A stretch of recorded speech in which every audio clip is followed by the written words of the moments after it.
Neu Javi Beltran naz, eta bertako irakaslea izan nintzen, hasi nintzen klaseak emoten ikastolan 86an, ikastola zaharran, eta gero pasatu ginen ona, eta 86an edo ja eskoletara joan nintzen.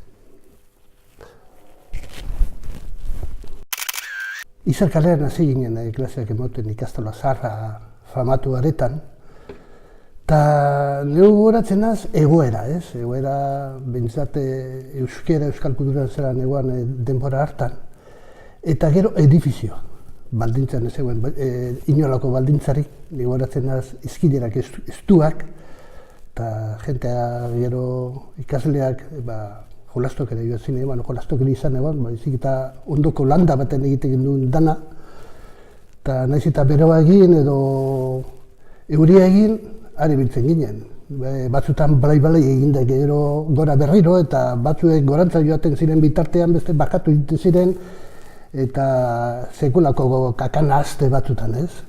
Eta hori zen alde batetik, eta gero klaseak hasteko kosta egiten zen asko, dana jente pila bat, elkartzen ziren, pasillotan, pasillo bestuak, eta nik uste dut egana batez be gure aldetik ilusioa ikaragarria, ez?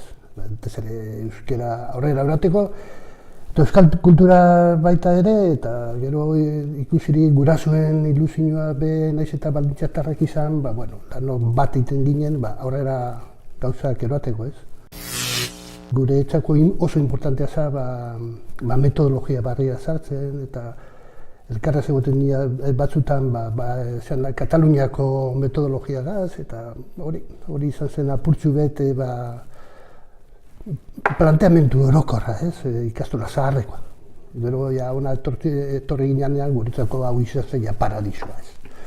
Baina alde batetik ez dakit, ikastola zaharreko kutsu hori zeukan, alde neurri baten, hemen galdu izan, ofizializatu egin izan, beste kategoria bat, baina, behintzat niretzako apurbet, harima galdu izan, apurbet zati batez.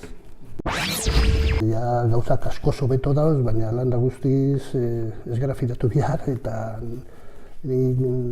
ikusten duguna euskara be zalantzan dau, eta euskal kultura batez be, niretzako puntu bi horiek oso importantea dira, eta hirugarrena be oso importantea be, eta da metodologia, erakasteko metodologia hori izan da, ikasleak edo gizon libreak izateko metodologia aurkitu behar da, edo hortik gabiz. Ni hasi nintzen irakasle moduen, gero nire alaba biak egon ziren hemen, ontsa hiloa batekot, eta nire bigarren alabian ez eta zidentian egon, bertako irakasle izan da, gurasoen tradizioa jarraitzeko, ez? Eta hori postu egiten dago asko, ez? Euskara bizi du, bizi lagu.